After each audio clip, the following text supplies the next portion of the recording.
여러분 안녕하십니까? 다양한 뉴스가 가득한 방송 아주TV 뉴스룸 준하연입니다. 1월 30일 화요일 뉴스 시작하겠습니다.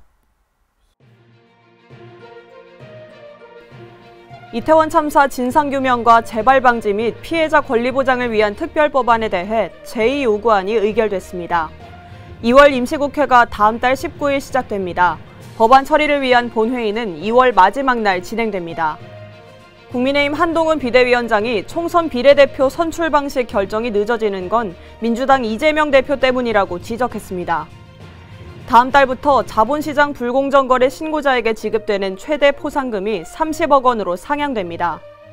올해 병역 판정 검사가 다음 달 1일부터 시작되는데 대상자 전원에게 마약류 검사가 진행됩니다.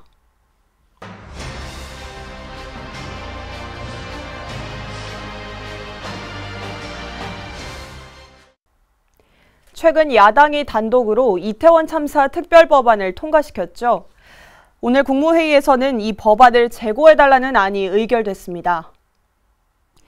정부는 한덕수 국무총리 주재로 열린 국무회의에서 12구 참사 진상규명과 재발방지 및 피해자 권리 보장을 위한 특별법안의 제의 요구안을 표결했습니다.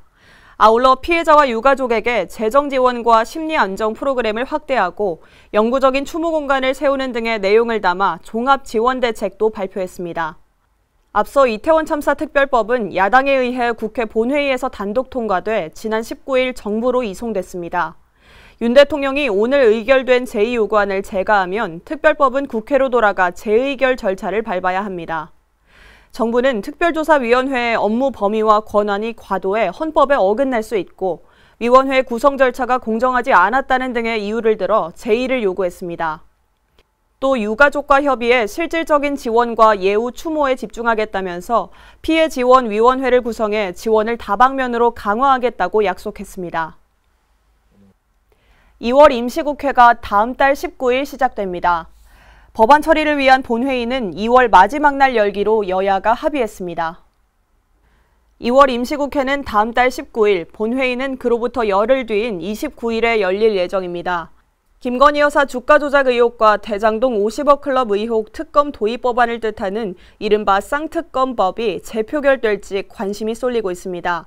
아울러 4월 총선 비례대표 배분 방식을 확정할 선거법 처리 가능 여부도 주요 관심사입니다. 여야는 다음 달 19일 개회식을 시작으로 더불어민주당 홍익표 원내대표와 국민의힘 윤재욱 원내대표가 각각 교섭단체 대표 연설을 진행합니다. 뒤이은 대정부 질의기간을 놓고는 여야가 아직 합의를 보지 못했습니다. 국회로 돌아온 쌍특검 법안 처리에 대해서도 여야 견해가 달라서 이 또한 2월 임시국회 기간에 처리될 것으로 보입니다. 4월 총선에서 비례대표를 뽑을 방법이 아직 정해지지 않았죠. 한동훈 비대위원장이 이렇게 결정이 미뤄지는 건 이재명 대표 때문이라고 지적했습니다. 국민의힘 한동훈 비상대책위원장은 이재명 대표라는 사람 딱 하나만 놓으면 총선 비례대표 선출 방식이 아직 정해지지 않은 모든 이유가 해석된다고 말했습니다. 국민의힘은 이번 총선에서 꼼수 위성정당 폐해를 만든 준연동형 비례제를 없애고 기존의 병립형으로 돌아가야 한다고 주장하고 있습니다. 반면 민주당은 병립형 회귀와 연동형 유지 사이에서 뚜렷한 노선을 정하지 못한 상황입니다. 한 위원장은 이 대표가 비례로 나오고 싶지만 동시에 본인 주위 사람들이 비례에 해당하는 몫을 나눠 먹기 쉽게 하고 싶어서 상반된 니즈가 충돌하기 때문이라고 비판했습니다. 그러면서 왜 국민이 민주당 눈치를 봐야 하냐며 민주당에 부끄러워해야 한다고 쏘아붙였습니다. 아울러 한 위원장은 그런 분들만 민주당의 주류가 되는 건지 그 자리에 가면 그렇게 되는 건지 의문이라며 답답함을 내비쳤습니다. 자본시장에서 불공정 거래를 신고하면 원래는 최대 20억 원까지 받을 수 있었는데요. 다음 달부터 이 포상금이 최대 30억 원으로 더 커집니다. 금융위원회는 이 같은 내용과 함께 지급 주체가 금감원에서 금융위원회로 바뀐 개정안이 오늘 국무회의에서 통과됐다고 밝혔습니다. 앞서 지난달 변경이 예고됐던 단기 매매와 자본시장 조사 관련 규정도 지난 18일 정례회의에서 의결됐습니다.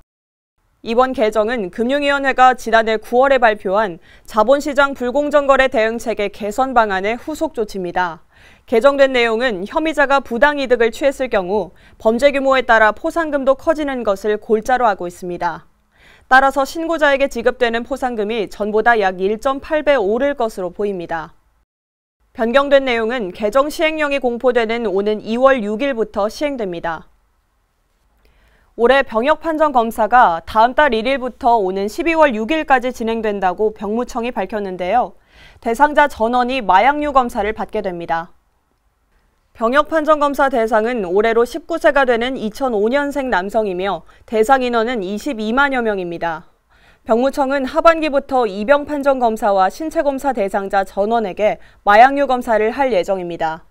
지난해까지는 마약 복용 경험을 스스로 말했거나 병역 판정 전담 의사가 필요하다고 보이는 경우에만 마약류 검사를 시행했습니다.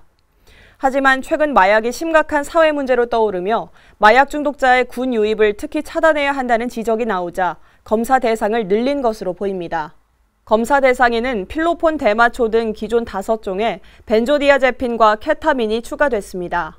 병무청은 마약류 오남용 관련 사고를 예방하고 군 장병들의 복무 관리에도 도움이 될 것으로 내다보고 있습니다. 앞으로는 납품업자의 종업원 선임이나 판매 품목 제한, 상품 가격 결정 등의 대규모 유통업자가 관여하는 경영 간섭 행위가 법으로 금지됩니다. 공정거래위원회는 이 같은 내용을 담은 대규모 유통업법과 대리점법 시행령 개정안이 국무회의를 통과했다고 밝혔습니다. 자진 시정을 유도하기 위해서 과징금 감경 상한도 70%까지 폭이 넓어집니다. 공정위는 이번 시행령 개정으로 유통시장에서의 공정한 거래 질서가 확립되고 피해자 구제도 보다 원활히 진행될 수 있을 것이라 기대했습니다. 올해 대입에서는 무전공 목표치에 도달하지 못한 대학도 재정 인센티브를 받게 될 것으로 보입니다. 일정 비율 이상을 무전공으로 뽑아야 인센티브를 준다는 기존 견해에서 교육부가 한 발 물러선 건데요. 교육부가 오늘 발표한 기본 계획에 따르면 올해는 무전공 학생 선발 비율이 25%를 넘지 않아도 인센티브를 받을 수 있을 전망입니다. 다만 교육부는 선발 비율에 따라 인센티브 금액이 달라질 수 있다며 가산점을 주는 방식으로 바꾸겠다고 밝혔습니다. 전공 선택의 제약이 적은 유형을 많이 뽑을수록 가산점이 높게 주어질 예정이며 의학대와 사범대 등은 전공 선택 범위에서 제외됩니다. 한반도에 자생하는 생물이 6만 종을 넘긴 것으로 나타났습니다. 자생생물 조사 발굴 사업이 진행된 지 16년 만에 2배 이상 증가했다고 하는데요. 국립생물자원관은 국가생물종 목록에 등록된 생물이 지난해 말을 기준 6만 10종으로 집계됐다고 발표했습니다. 이는 지난 2007년 과학원 개관 당시 3만 종에 못 미치던 생물종 수보다 2배 이상 증가한 수치입니다. 이번 조사 결과는 우리 손으로 자생생물 조사 발굴 사업을 꾸준히 진행해 만든 결과라서 더 의미 있게 평가되고 있습니다. 이어서 날씨 전해드리겠습니다. 이번 주 후반까지는 지난해보다 기온이 높아서 비교적 포근한 날씨가 이어지겠습니다.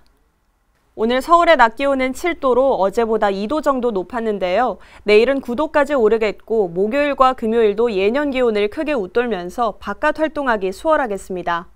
추위는 누그러졌지만 요즘 공기가 아주 탁한데요. 오늘 수도권과 충청, 전북과 경북, 부산은 초미세먼지 농도 나쁨 수준을 보였습니다. 제주에서 오늘 시작된 비는 오늘 밤 전남과 내일 새벽 충청 그리고 남부지방까지 확대되겠습니다.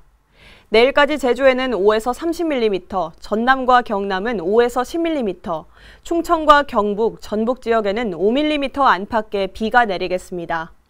강수량이 많지는 않아서 모레까지는 서쪽 지역을 중심으로 초미세먼지 농도가 높게 나타나겠습니다. 오늘 준비된 뉴스는 여기까지입니다. 화요일 아주TV 뉴스룸 마칩니다. 저희는 내일 저녁 6시에 다시 찾아뵙겠습니다. 시청해주신 여러분 고맙습니다.